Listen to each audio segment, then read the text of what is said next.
Assalamualaikum warahmatullahi wabarakatuh.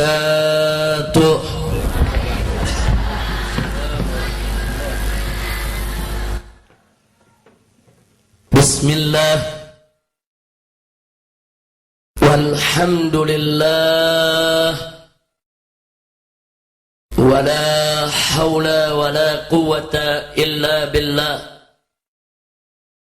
Ashhadu an la ilaha illallah wahdahu la syarika lah wa ashhadu anna sayyidana Muhammadan abduhu wa rasuluh la nabiyya ba'dah.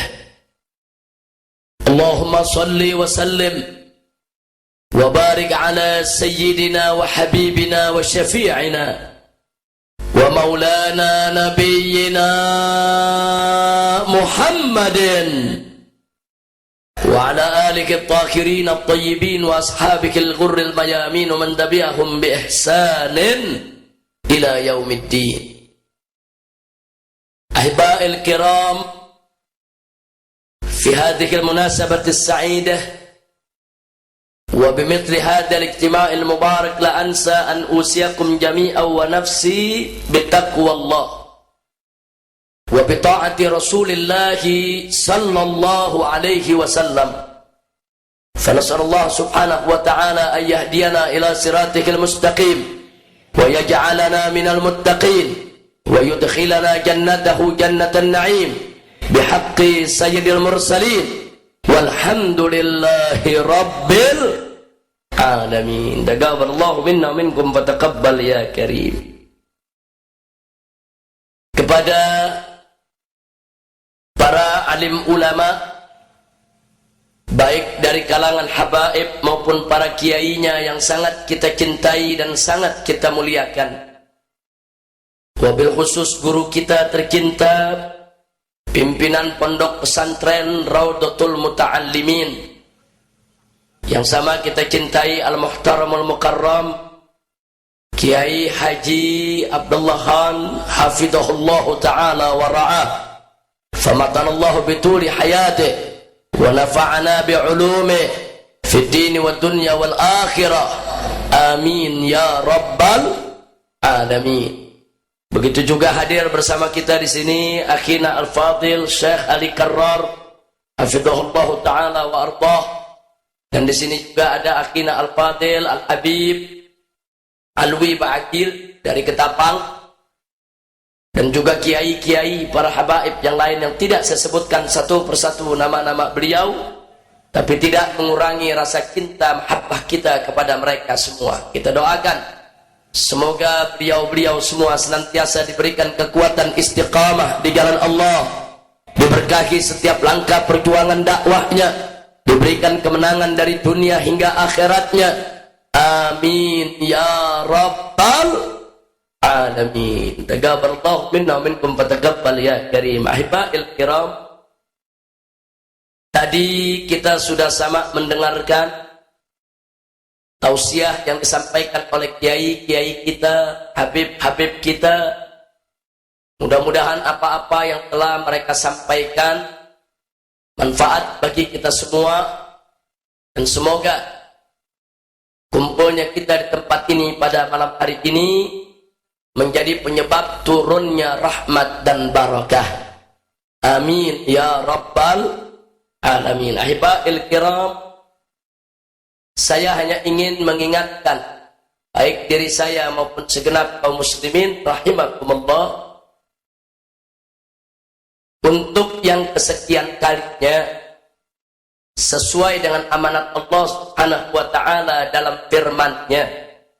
Faqala ta'ala fi kitabihil aziz, ya ayyuhalladzina amanu taqullaha haqqa tuqatih wa la tamutunna illa wa antum muslimun. Shadaqallahu azim. Dalam ayat ini Allah menyerukan orang-orang yang beriman untuk bertakwa kepadanya dengan sebenar-benarnya takwa. Dan satu hal yang tidak boleh kita lupa, bagaimana Allah memberikan amanat kepada orang yang beriman, wala tamutunna, jangan sekali-kali kamu mati illa wa antum muslimun, melainkan engkau sekalian tetap sebagai orang-orang Islam. Jadi kita diberikan amanat bagaimana caranya hidup sebagai seorang muslim, dan tidaklah kita mati kecuali tetap sebagai seorang muslim. Bagaimana caranya kita hidup dengan nikmatul iman wal Islam, dan tidaklah kita mati kembali kepada Allah kecuali tetap membawa nikmatul Islam wal iman. Insya Allah, amanatun ilahiyah. Nah, kenapa amanat ini harus saya ingatkan di awal ceramah saya ini?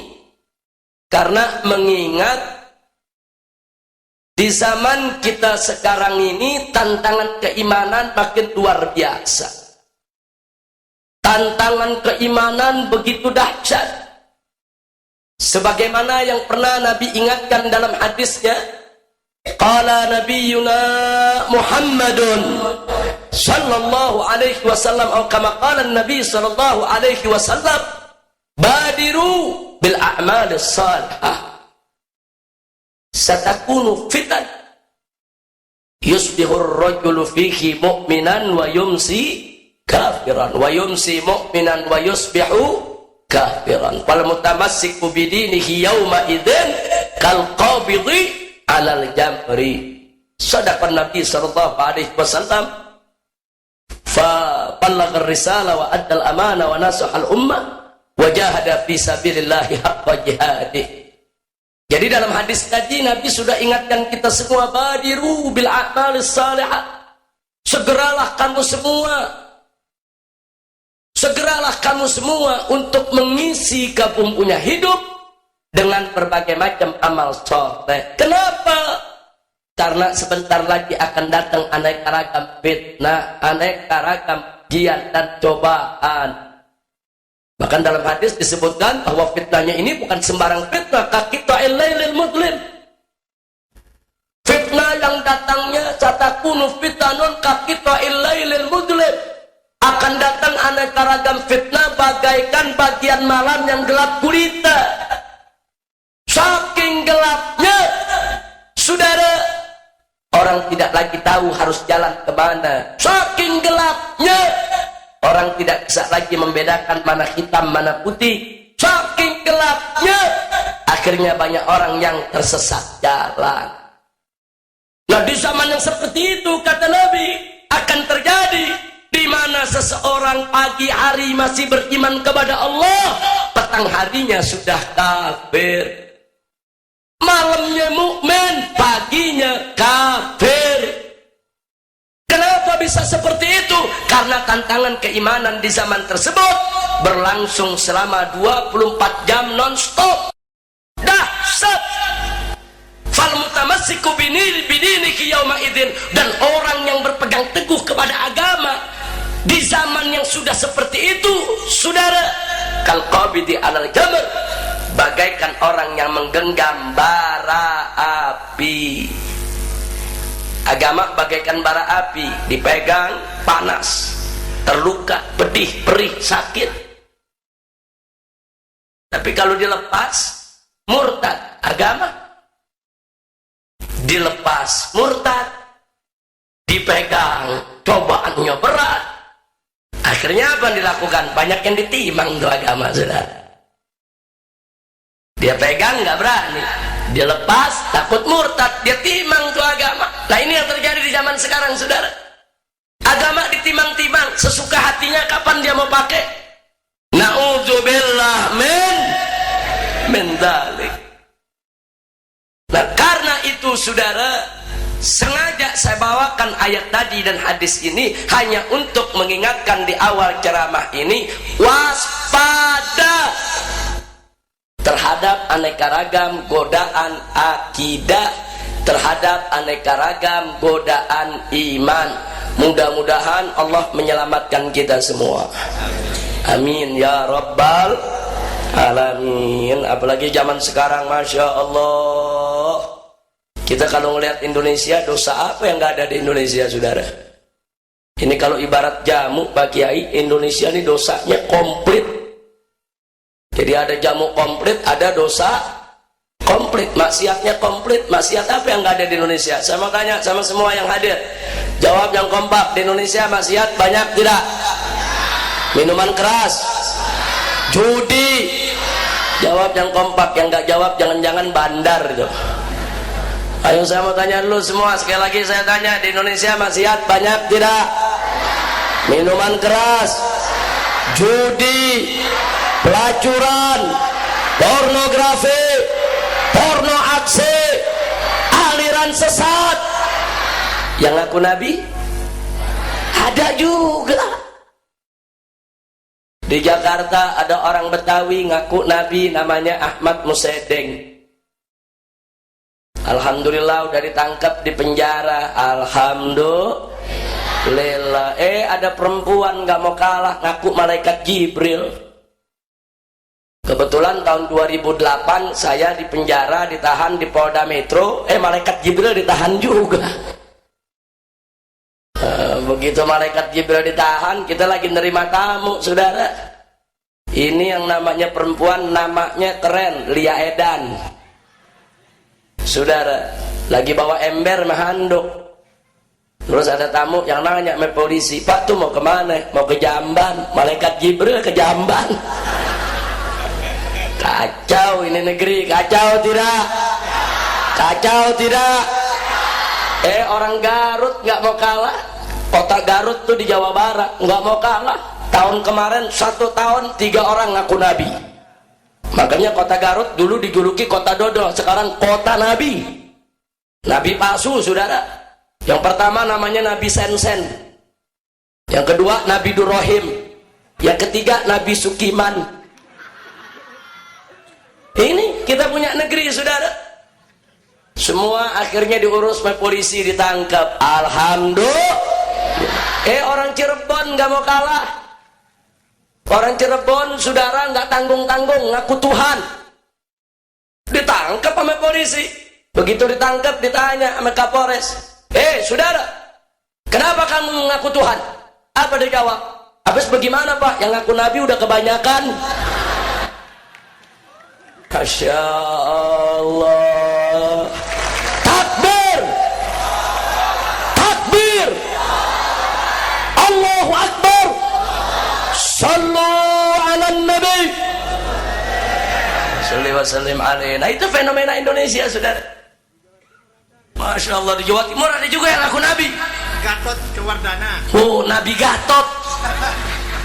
Udah kacau, udah. Makanya hati-hati jaga iman, hati-hati jaga akidah. Makanya kita bangga sama polisi Indonesia. Polisi Indonesia paling hebat di dunia. Bagaimana enggak? Nabi, malaikat, Tuhan ditangkap semua. Masya Allah.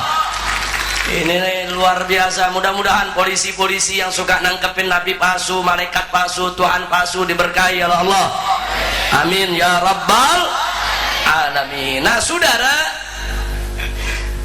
di sini yang ingin saya garis bawahi, fenomena aneka ragam aliran sesat, fenomena nabi-nabi palsu di berbagai tempat, semuanya tidak terlepas dari propaganda kaum liberal di Indonesia yang selalu berupaya untuk membela dan melindungi mereka. Tidak ada satupun aliran sesat di Indonesia yang tidak dibela oleh kelompok liberal, saudara.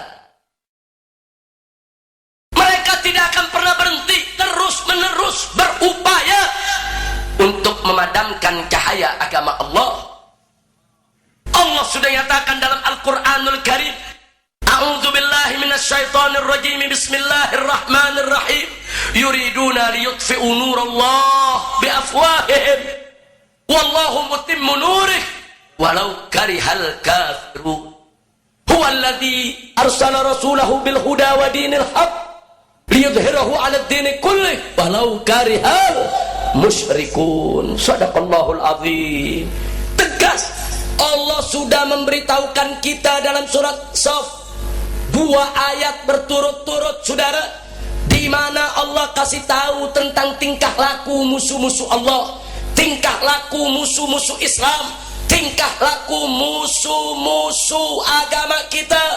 Allah nyatakan yuridun, kita punya musuh itu semua senantiasa menginginkan apa yang mereka kehendaki, liyutfi'u, untuk memadamkan nurullah, cahaya Allah, yaitu agama Allah, hukum Allah, syariat Allah, aturan Allah, bi'afwahihim, dengan mulut-mulut mereka, dengan statement-statement mereka, ucapan-ucapan mereka, perkataan-perkataan mereka, pernyataan-pernyataan mereka yang di zaman sekarang ini bisa disebarluaskan lewat berbagai macam jejaring sosial, lewat berbagai macam aplikasi internet, lewat Twitter, lewat Facebook, lewat website, lewat internet dan lain sebagainya. Saudara, pernyataan itu mereka sebarluaskan, tujuannya untuk memadamkan cahaya Allah.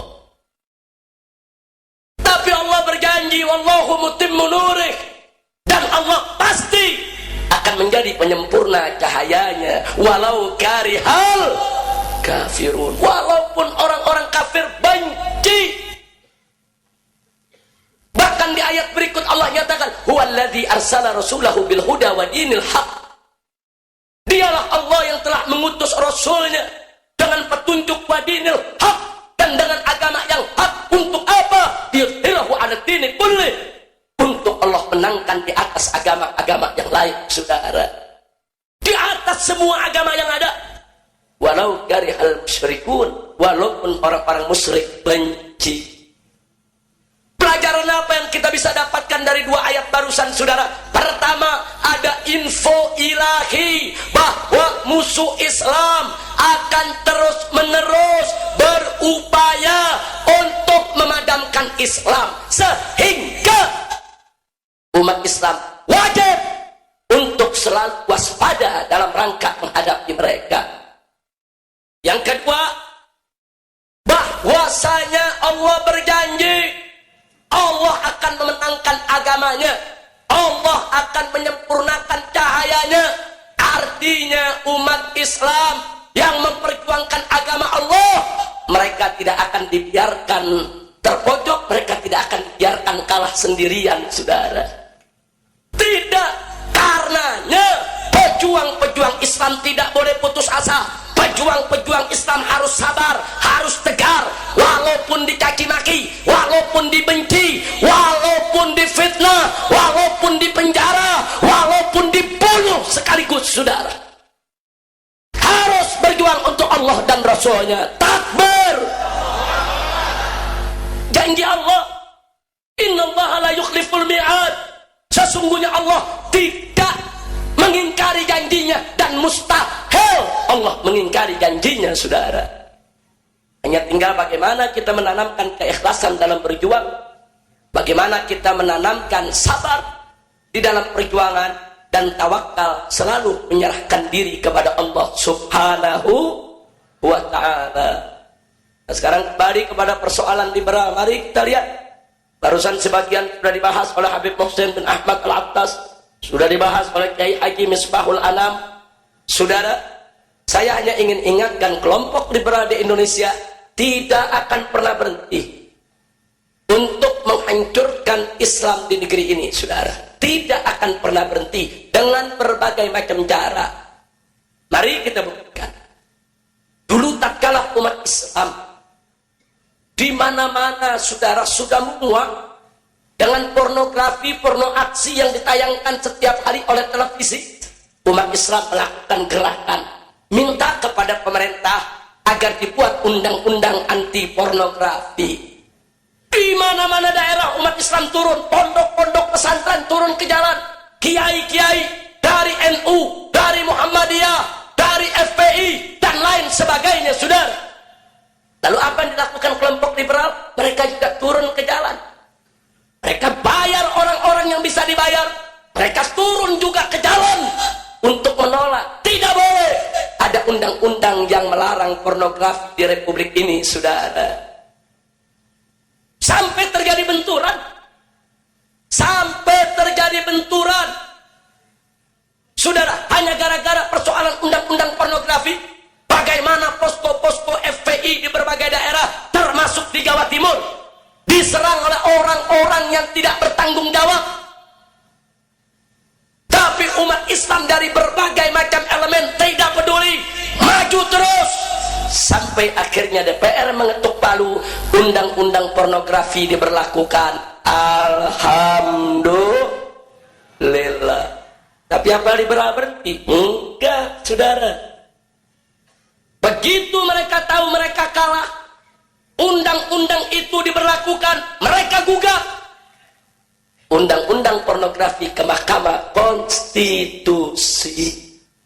Mereka gugat. Andai kata gugatan mereka dikabulkan oleh Mahkamah Konstitusi, maka perjuangan umat Islam yang sudah bertahun-tahun akan kandas begitu saja, saudara. Lagi-lagi Majelis Ulama Indonesia menjadi lokomotif, mengajak Muhammadiyah, mengajak NU, mengajak ormas-ormas Islam, termasuk FPI. Kita lawan mereka rame-rame di Mahkamah Konstitusi, saudara. Berbulan-bulan di sidang, dan akhirnya alhamdulillah, akhirnya tuntutan mereka ditolak oleh Mahkamah Konstitusi. Alhamdulillah, kalah lagi liberal, saudara. Lalu apa setelah itu mereka diam? Tidak, saudara. Mereka tidak diam. Mana lagi yang bisa mereka gugat? Oh, undang-undang penodaan agama yang terdiri dari Perpres nomor 1 tahun 1965, Undang-Undang nomor 5 tahun 1969, lalu KUHP pasal 156A, yang selama ini undang-undang tersebut digunakan untuk menangkap aliran-aliran sesat, untuk menangkap nabi-nabi palsu, untuk menangkap ajaran-ajaran palsu, saudara. Digugat. Andai kata gugatan mereka dikabulkan, maka tidak ada satupun aliran sesat di Indonesia yang boleh dibubarkan, saudara. Andai kata gugatan mereka dikabulkan, maka orang mengaku Tuhan bebas, tidak bisa diproses secara hukum, saudara. Ini mereka yang lakukan. Enggak berhenti kelompok liberal, kita lawan lagi mereka. Ormas Islam Bersatu, NU, Muhammadiyah, MUI, FPI, dan berbagai macam ormas lainnya, rame-rame kita lawan mereka di Mahkamah Konstitusi, saudara. Berbulan-bulan, dan alhamdulillah akhirnya liberal kalah lagi. Alhamdulillah. Apa mereka berhenti? Enggak. Mereka gugat lagi undang-undang perjudian, saudara. Mereka bilang larangan perjudian tersebut intoleransi, larangan perjudian tersebut merupakan pelanggaran hak asasi manusia. Mereka gugat ke Mahkamah Konstitusi. Andai kata gugatan mereka dikabulkan, maka judi bebas, mau dilakukan kapan saja, di mana saja di wilayah negara Kesatuan Republik Indonesia. Mau dalam jumlah sedikit, jumlah banyak, mau depan masjid sekalipun tidak boleh ada yang larang, saudara.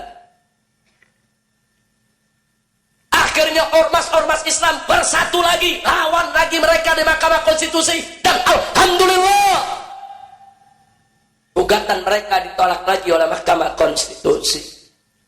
Alhamdulillah. Apa terus mereka berhenti?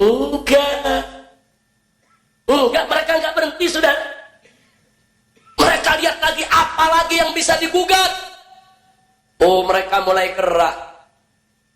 Ternyata, saudara, diam-diam para ulama, para kiai di daerah-daerah itu mereka bergerak, merangkul bupati, merangkul DPRD, sampai keluar perda-perda yang melarang minuman keras, saudara.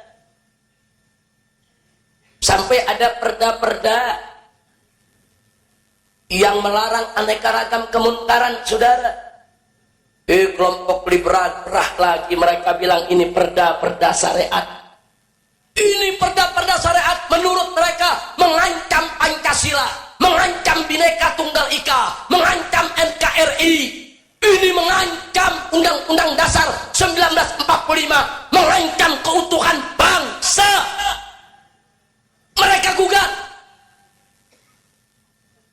Jadi ketika itu ada 351 perda yang melarang minuman keras di berbagai daerah, saudara. Ini mereka gerak, 351 perda itu udah lebih dari separuh daerah ada di Indonesia, saudara. Nah, begitu mereka gerak, mereka ambil satu sampel perda yang melarang miras yang ada di Indramayu, Jawa Barat. Karena ini perdanya melarang total, sama sekali minuman keras tidak boleh ada, saudara, di Indramayu. Mereka gugat ke Mahkamah Agung, judicial review. Lalu mereka menang, maka perda tersebut batal. Dan kalau perda tersebut batal dengan putusan MA, maka 350 perda yang lainnya, saudara, akan ikut batal. Karena itu merupakan jurisprudensi putusan Mahkamah Agung, saudara. Sengaja ini saya sampaikan supaya Anda tahu, liberal itu punya gerakan strategis. Mereka punya gerakan, saudara, terus menerus untuk menggerogoti Islam. Mereka nggak berhenti, saudara. Dan alhamdulillah begitu mereka gugat di Mahkamah Agung, dilawan oleh Bupati Indramayu, saudara, didukung oleh ulama-ulama se-Indramayu. Mereka lawan, dan akhirnya liberal kalah lagi, saudara. Tapi begitu liberal kalah, apa mereka berhenti? Enggak. Kali ini mereka minta bantuan Komnas HAM. Sebab mereka di DPR kalah, di Mahkamah Konstitusi kalah, di Mahkamah Agung juga kalah. Sekarang mereka pakai jurus lain, saudara. Mereka minta bantuan Komnas HAM untuk tulis surat kepada Menteri Dalam Negeri yang isinya bahwa perda-perda minuman keras yang ada di daerah bertentangan dengan keputusan Presiden nomor 3 tahun, saudara, tahun 97. Karena putusan Presiden membolehkan minuman keras untuk diproduksi, untuk didistribusi, dan untuk diperjualbelikan di seluruh Indonesia, walaupun dengan batasan-batasan persentase, saudara. Tapi keputusan Presiden mengizinkan. Dalam tata hukum Indonesia tidak boleh ada perda yang menentang putusan yang lebih tinggi. Kalau Presiden membolehkan, perda nggak boleh melarang, saudara. Itu aturannya. Maka melalui Komnas HAM mereka tegur Menteri Dalam Negeri supaya perda-perda yang ada di daerah yang bertentangan dengan putusan Presiden harus segera dicabut. Dan ternyata Menteri Dalam Negeri terpengaruh, saudara, bikin surat, seluruh kepala daerah dikirimi surat bahwa perda-perda yang melarang minuman keras di wilayah masing-masing harus dicabut. Jadi biar Anda tahu bagaimana orang-orang liberal ini nggak berhenti. Apa yang mereka bisa kerjakan, mereka kerjakan, saudara. Kali ini mereka sudah mulai menggunakan arogansi kekuasaan. Kalah di DPR, kalah di Mahkamah Konstitusi, kalah di Mahkamah Agung, saudara. Kali ini mereka mau coba-coba pakai kekuatan kekuasaan. Makanya Anda jangan kaget.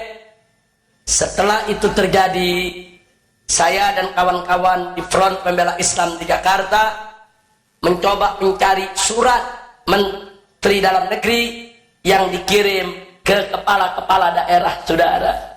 Alhamdulillah kami dapat beberapa surat, kami baca, kami ada bukti. Ya, ternyata Menteri Dalam Negeri memang memerintahkan untuk mencabut perda-perda tadi, saudara. Kita surati Menteri Dalam Negeri, kita minta waktu untuk dialog. Sebulan tidak ada jawaban. Kita ingatkan lewat orang-orang yang ada di bawahnya supaya kami diberikan waktu dialog. FPI ingin datang dialog, surat sudah dikirim. 1 bulan lagi kami tidak ada jawaban, sudah 2 bulan. Kemudian laskar-laskar yang dibawa sudah gerah, minta izin kepada pimpinan supaya boleh untuk demo. Kami di FPI nggak boleh demo selama masih ada pintu dialog, saudara. Nggak boleh. demo tidak boleh selama masih bisa dialog. Nah, tapi ternyata dialog sudah tidak bisa. Kita berikan ultimatum. Kalau Pak Menteri nggak mau dialog, apa boleh buat? Terpaksa laskar-laskar kami lepas untuk demo. Dan kami nggak tanggung jawab kalau laskar sudah demo. Kami sudah berupaya untuk dialog. Kalau laskar kami larang terus, nanti lama-lama laskar bilang apa? Ini Habib Rizik udah dibayar sama pabrik minuman keras. Orang demo aja nggak boleh. Dan itu nggak mungkin kami bisa lakukan lagi untuk meredamnya, saudara. Ternyata nggak dijawab juga. Akhirnya kami lepas tangan. Laskar datang ke Kementerian Dalam Negeri. Begitu laskar datang ke Kementerian Dalam Negeri, kami masih kirim SMS ke Bapak Menteri. Kami minta waktu dialog. Kalau Pak Menteri mau dialog, ini laskar dengan mudah kita bubarkan. Tetap tidak ada jawaban. Laskar di depan kantor Menteri minta kepada petugas yang ada, kami mau dialog dengan Pak Menteri. Apa jawab mereka? Menteri tidak ada waktu. Menteri sibuk. Jawaban-jawaban semacam ini tidak mudah diterima oleh laskar di bawah. Pak, Bu, laskar itu ibarat petasan. Ada yang sumbunya panjang, ada yang sumbunya pendek.